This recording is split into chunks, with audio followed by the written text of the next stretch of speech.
Bonjour à tous, bonjour à toutes et bienvenue dans Tech24. Au sommaire cette semaine, les gouvernements devraient-ils avoir accès aux backdoors? Ce sont ces portes dérobées qui peuvent permettre de s'infiltrer dans des systèmes de cryptographie. Eh bien, le débat continue d'agiter l'écosystème de la sécurité car il a de vraies conséquences sur notre vie privée. Reportage et débrief, ce sera dans un instant. Bienvenue dans l'ère des drones autonomes. Ils sont capables de voler et de filmer tout seuls, mais ils ont quand même besoin de Guillaume Gralet du magazine Le Point pour les tester. Démo, ce sera à suivre. Mais d'abord, cryptographie, vous avez dit cryptographie. Vous le savez, après les révélations d'Edward Snowden sur la surveillance de masse menée par la NSA, les opérateurs mobiles et Internet ont renforcé leur système de sécurité. Nous pouvons désormais tous communiquer en toute confidentialité grâce à des messageries ou des téléphones cryptés. Sauf que ça dérange les services de renseignement en France, mais aussi aux États-Unis ou encore en Grande-Bretagne. Alors, faut-il concrètement ouvrir des backdoors, des portes dérobées pour que les États et les services justement de renseignement puissent infiltrer ces messageries sécurisées? Le débat, lui, reprend de plus belle. Farah Boucherac et Claire Williams font le point au FIC de Lille, le Forum international de la cybersécurité. Ce smartphone équipe les collaborateurs de François Hollande. C'est le plus sécurisé du marché à en croire Atos, son fabricant. Il s'appelle Hooks et sera mis en vente par Orange uniquement auprès des professionnels. Aujourd'hui, on a amené le chiffrement aussi sur la voix et sur le SMS. Si vous avez le même téléphone, tout ce qu'on va se dire sera chiffré. Le chiffrement permet de brouiller un message. Pour le lire, il faut une clé, un code secret complexe. Côté grand public, plus besoin d'être un geek, des messageries instantanées comme Telegram permettent aussi de communiquer de façon confidentielle. Un nouveau défi pour cette cybergendarme qui a enquêté sur les attentats de Paris. Alors le chiffrement, il est sûr que c'est un frein à l'enquête dans la mesure où ça demande plus d'investigation pour pouvoir accéder aux données. Maintenant, à nous d'adapter nos méthodes pour réussir à décrypter et à déchiffrer ces données qui sont un peu plus sensibles. Apple dérange encore plus les services de renseignement. Le groupe a généralisé le chiffrement sur ses systèmes.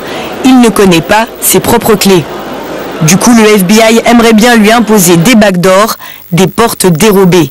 Imaginez une maison, vous seul en avez la clé, mais le constructeur a prévu une autre porte cachée qu'il a laissée ouverte à votre insu. La police peut y entrer incognito, mais a-t-elle vraiment besoin de cet accès?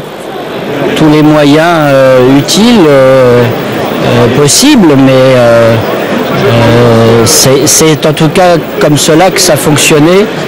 Edward Snowden a montré que la NSA a largement utilisé les backdoors pour espionner ses voisins. Et avec une telle faille, n'importe qui peut s'introduire dans un système, y compris des malfaiteurs. Les backdoors vont être exploitables par tout un chacun. Elles ne vont pas rester secrètes longtemps. D'accord? Et le système des backdoors fait que l'informatique mondiale est pourrie. Nous avons rencontré à Davos le fondateur de Wikipédia. Pour lui, l'ennemi, ce n'est pas le chiffrement. It's not even a valid policy option because the bad guys can just use tools that don't have backdoors and they will switch. Also, the good guys will switch because no one wants a weak tool. Les entreprises high-tech se mobilisent. La Silicon Valley pourra-t-elle résister longtemps aux pressions des États? Et retour en plateau tout de suite avec Guillaume Gralet du magazine Le Point pour essayer d'aller plus loin et décrypter cette question de la cryptographie. Justement, on voit ce débat. Ce débat est clairement posé, Guillaume. Et pourtant, il y a des prises de position assez surprenantes de la part des icônes de la Silicon Valley d'un côté et puis de la part des États de l'autre. Oui, bien sûr, les partisans de la liberté d'expression préfèrent le chiffrement, mais ils ont été rejoints, c'est un peu plus surprenant, par le ministre hollandais de la Justice, qui s'appelle Ard van der Steuer, qui dit que le chiffrement est important pour les entreprises, mais aussi pour le grand public. Et puis, on a vu la position quand même iconoclaste de Tim Cook, le numéro 1 d'Apple, qui rejoint celle de Mike Rogers, un des cadres de la NSA, qui veut, lui, davantage de chiffrement. Il dit que c'est très important. Et alors, dans les technologies même utilisées pour justement réaliser ce chiffrement, cette sécurisation des données, il y a énormément de progrès qui sont faits en ce moment. Oui, il y a des progrès essentiellement mathématiques qui permettent d'avoir un chiffrement toujours plus sophistiqué. Ceci dit, et c'est très important, l'Electronic Frontier Foundation, vous savez, cette association américaine qui prône la liberté d'expression, explique que le grand public doit se réapproprier les moyens de communication qu'on utilise tous les jours. Ça peut être Facebook Messenger, ça peut être la messagerie d'Apple, de Skype par exemple. Elle a mis en ligne un comparatif assez bien fichu, hein, vous pouvez aller voir sur le site de l'Electronic Frontier Foundation, de chacune des messageries pour voir si les codes sont ouverts et s'ils sont décentralisés. Et on va revenir justement un instant dans les solutions proposées justement par les citoyens et les associations qui luttent pour la liberté d'expression en ligne. Mais d'abord, question qualité. C'est pas tant la qualité finalement du chiffrement qui compte que le caractère centralisé. Oui, alors ce qu'explique l'Electronic Frontier Foundation, c'est qu'à partir du moment où les messages atterrissent sur un serveur, eh bien ils peuvent être écoutés. Alors il y a toute une série de mesures qui vont permettre au grand public de se réapproprier les moyens de communication. Il y en a un qui verra le jour dans quelques mois, au mois d'avril, qui s'appelle Pretty Easy Privacy. C'est un moyen de communication décentralisé qui ne repose sur aucune architecture centrale, donc qui ne peut pas être espionné par des backdoors. L'idée est née au Chaos Communication Camp en Allemagne et ces inventeurs ont beaucoup d'espoir, ils ont levé beaucoup d'argent sur Indiegogo. Et on le disait tout à l'heure, hein, justement, le grand public s'empare du sujet. Oui, l'idée c'est de proposer des solutions open source qui permettent à un particulier de s'adresser directement à un autre particulier. Alors il y a la solution Hello qui a été lancée par Firefox. Il y a une autre initiative née à Strasbourg qui s'appelle les Jitsi. C'est l'équivalent d'un Skype mais en open source. Et puis l'initiative la plus surprenante, en fait c'est un autre nom français, hein, même si ça ne s'écrit pas tout à fait comme le héros gaulois, s'appelle Astérix. Eh bien Astérix vous propose d'avoir votre propre serveur à la maison et avec ce propre serveur vous allez pouvoir attribuer des numéros de téléphone à vos correspondants et donc, en théorie, de n'être espionné par personne. Merci Guillaume, et tout de suite, c'est Test 24.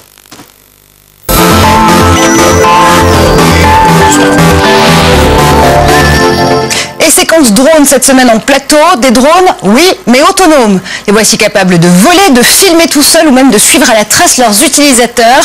Une start-up grenobloise s'est lancée dans cette bataille. Son application connaît un très beau succès. Un long travelling sur fond de paysages magnifiques. Le mouvement est fluide. La caméra suit parfaitement les deux sportifs en train de dévaler la montagne. Souvenir vidéo garanti et pourtant, il n'y a pas de pilote, pas de caméraman. Bienvenue dans l'ère du drone capable de voler et filmer tout seul. Toi, ready for take-off, t'appuies sur le bouton pour démarrer et le drone, hop, va se mettre en position. Le principe, une application sur le téléphone portable et un drone relié par Bluetooth. On choisit le mouvement, la distance et c'est parti. L'appareil suit le sujet et son téléphone sans les lâcher des yeux.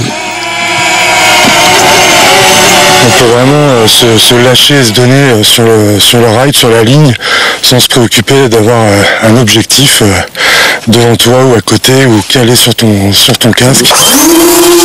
Temps de prise en main, quelques minutes seulement et ensuite, totale liberté de mouvement selon ses concepteurs. Aujourd'hui, pour faire la même chose, vous avez besoin d'un pilote de drone, d'un caméraman et surtout vous avez besoin de beaucoup d'expérience pour savoir piloter un drone et faire ce genre d'image. Aujourd'hui, vous avez juste un smartphone et vous voyez, je le mets dans la poche et tout se passe super bien. Il est là-bas. On peut lui dire coucou. C'est une jeune entreprise de Grenoble qui a lancé cet appareil. Cible visée, les sportifs, habitués à filmer leurs exploits avec des caméras embarquées. Mais aussi un public plus large qui ne se contente plus de simples selfies et veut se voir depuis des airs filmé par un drone. Et en mode suivi, il va toujours se déplacer pour garder la même position par rapport au téléphone. Donc on peut parcourir même plusieurs kilomètres. Et créer un mouvement de travelling, effectivement, qui pourrait correspondre à un mouvement d'hélicoptère. Coût de l'appareil, 1 500 € et une autonomie de 15 minutes environ par batterie. Et c'est un peu la course pour conquérir ce nouveau marché. Plusieurs sociétés, notamment américaines, sont également lancées. Version minimaliste pour ce projet de drone bracelet par exemple. On le lance, il fait ses images et revient comme un boomerang. Format intermédiaire, ce projet baptisé Lily, étanche et capable de décoller dans l'eau. Le marché est estimé à près de 500 000 exemplaires par an dans le monde. La PME grenobloise, elle, espère séduire 100 000 clients dans les 2 prochaines années. Et retour en plateau avec Guillaume, évidemment, pour continuer cette bataille de drones. On va d'abord tester un drone américain, il s'appelle 3DR. Il a été imaginé par Chris Anderson, l'ancien rédacteur en chef du mythique Wired. Oui, alors moins de 5 kg Marjorie, sur cet objet qui peut se stabiliser grâce aux 4 hélices, mais surtout un petit bijou de technologie, ou en tout cas qui abrite beaucoup de technologie. Là, il y a une caméra qui peut être une caméra GoPro ou un de ses concurrents par exemple.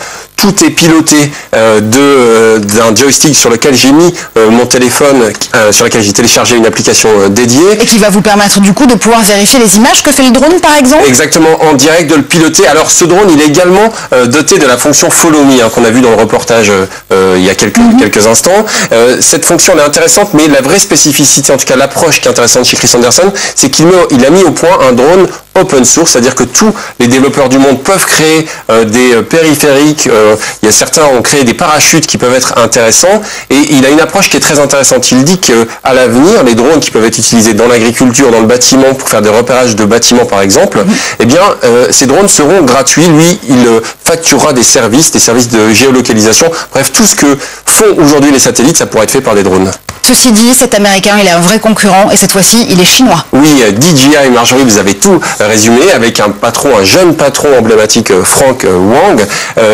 Ce chinois, eh bien, il fait peur à Chris Anderson. Il a mis au point un fantôme qui est lui aussi qui est doté de la fonction Follow Me. Bref, on a une vraie guerre froide des engins volants. C'est passionnant à suivre. Un reporter du Point avait pu rencontrer ce fameux tycoon chinois. Il a vraiment beaucoup d'ambition, donc on a vraiment à suivre une belle bataille. La bataille des drones, évidemment, c'est un match qu'on continuera à suivre ici, donc Tech24. Merci infiniment à vous de nous avoir suivis, puisque vous l'avez compris, c'est déjà la fin de cette émission. On se retrouve, rassurez-vous, comme toutes les semaines, sur Facebook et sur Twitter pour commenter ensemble l'actu numérique avec le hashtag Tech24. Et on se retrouve là aussi très vite en plateau.